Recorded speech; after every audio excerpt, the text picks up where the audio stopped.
Hi everyone, welcome back to Spiritual Growth Tarot. I'm Denise, and this reading is for Monday, December 14th, 2020. But of course, my intention is always for it to be a timeless message so that we can heal our souls, stitch things up a little bit more and more, do some soul retrieval work.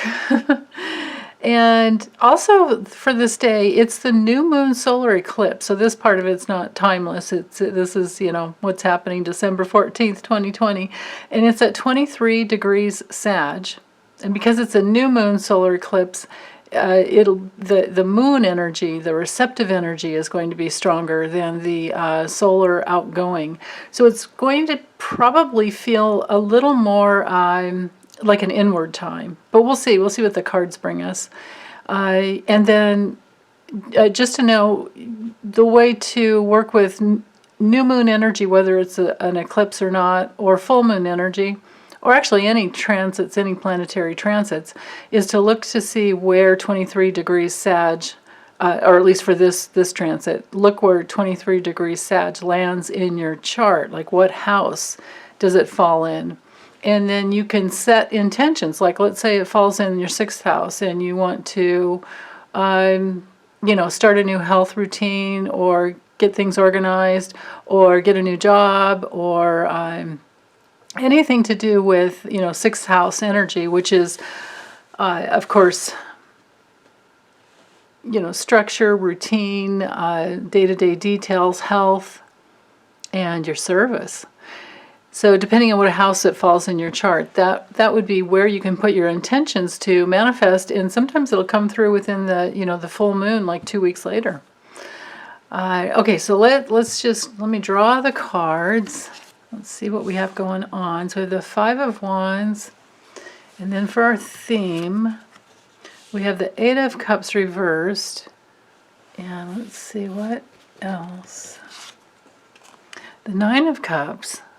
Interesting. Okay. So sometimes when cards are reversed, it can be, now it depends on how you set your intention. I just kind of do it intuitively. When it comes to reversals, it can be either that you go back to the card before it to look for clues as to why this one's reversed. So that would be the 7 of Cups.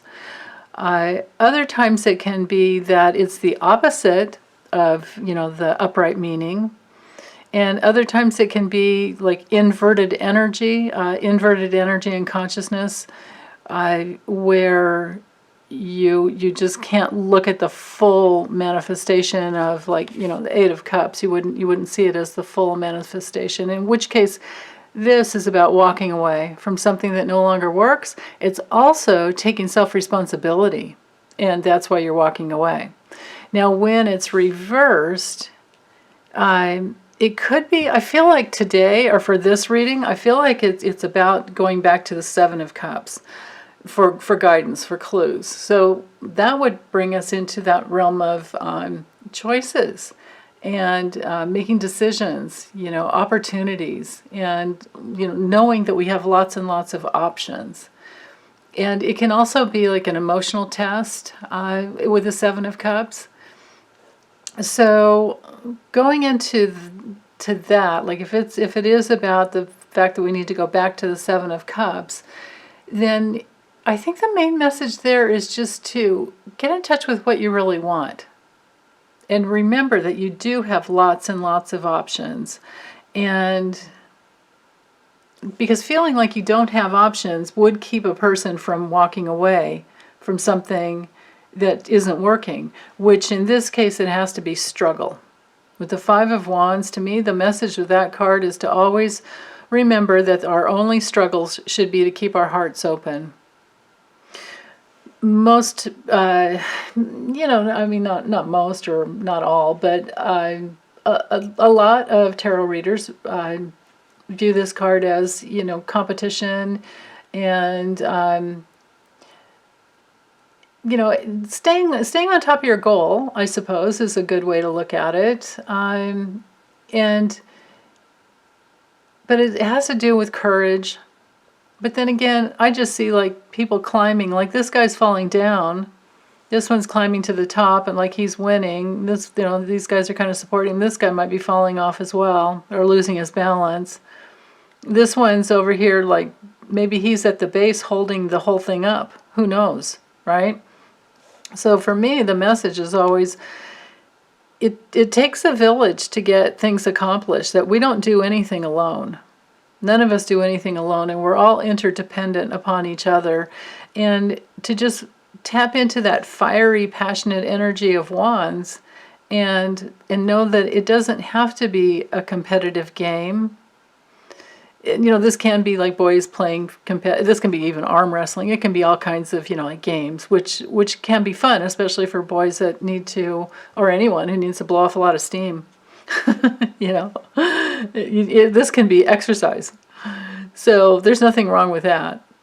But if you're stuck in that realm of thinking that it's a dog-eat-dog world, then know that you might want to check that out. Like, is that really true? Is that really true? I mean, because that's not the way I view the world. I like to come from win-win situations, and I don't like to be in any type of a situation where it's like top-down control or authority, so-called authority. You know, I like to see everyone's authority and work together. So that might be why there could be some struggle that is keeping some of you from walking away. And it would be because you don't feel that you have all the options that you should have or could have right now.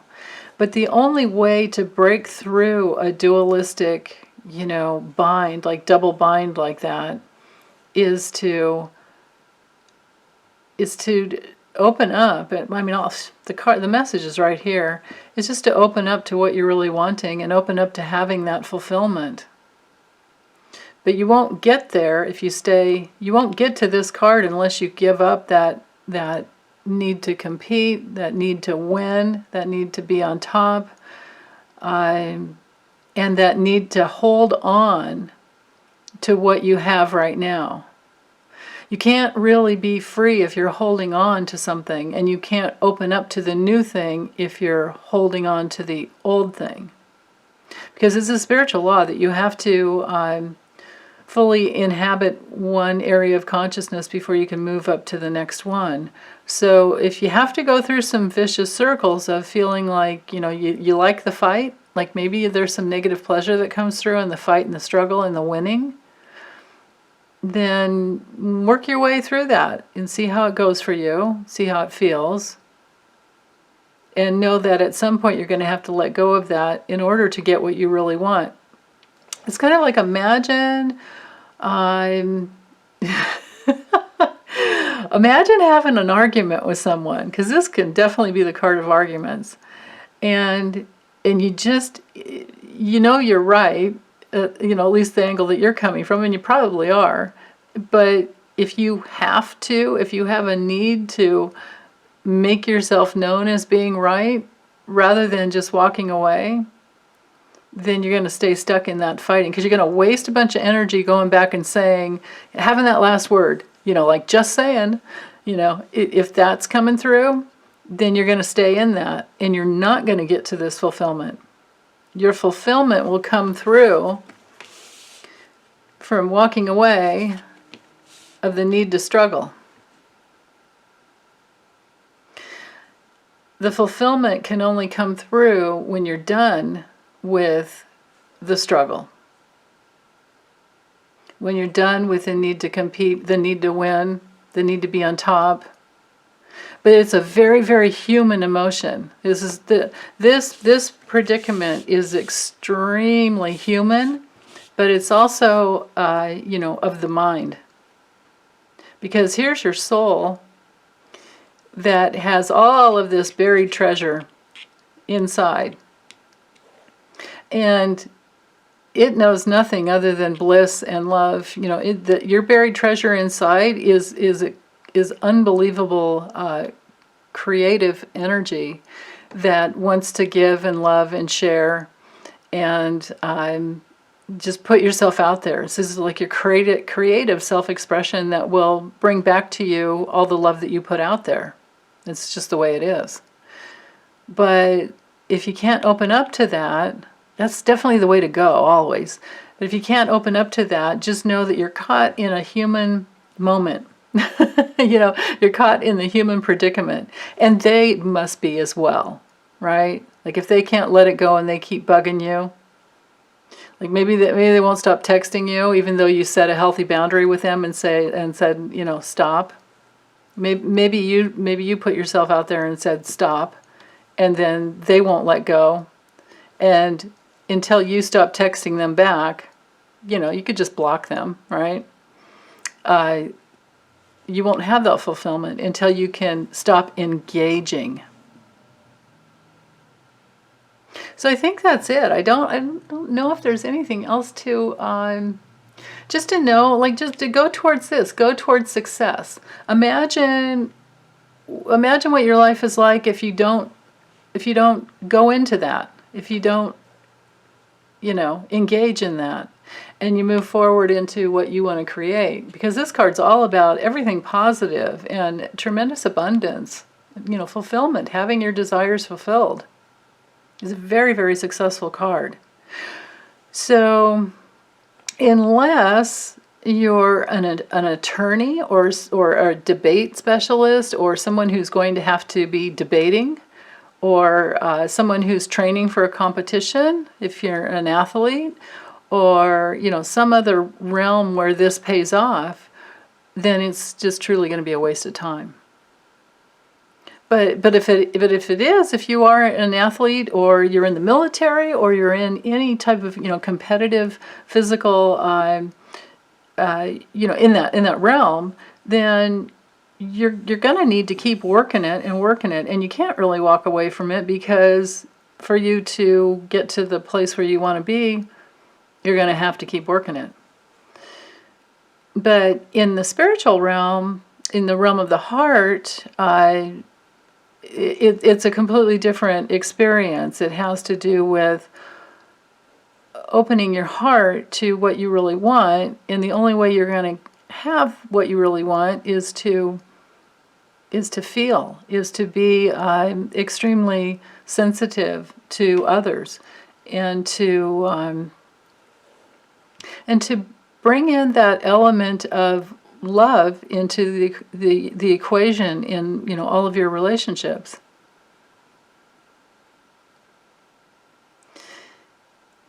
Yeah. So, okay, well, I guess I'm done now. So may this new moon solar eclipse help you to open your heart to everything that you truly, truly want, and let go of the need to struggle in the past, trying to hold on to that, the thing that you have in the past. Just holding on to that as a means to feel safe is not going to get you what you want. You have to let go of that let go of whatever that is in the past that's holding you back or holding you down. And then you can truly walk away from it. And again, remember, your only struggle can be, if you want it to be, is just to keep your heart open and love yourself through whatever you're going through. And love them as well. You can love them while you're walking away. Love them from afar. Okay. All right. Well, that's it. Thanks, you guys, and take good care. Bye.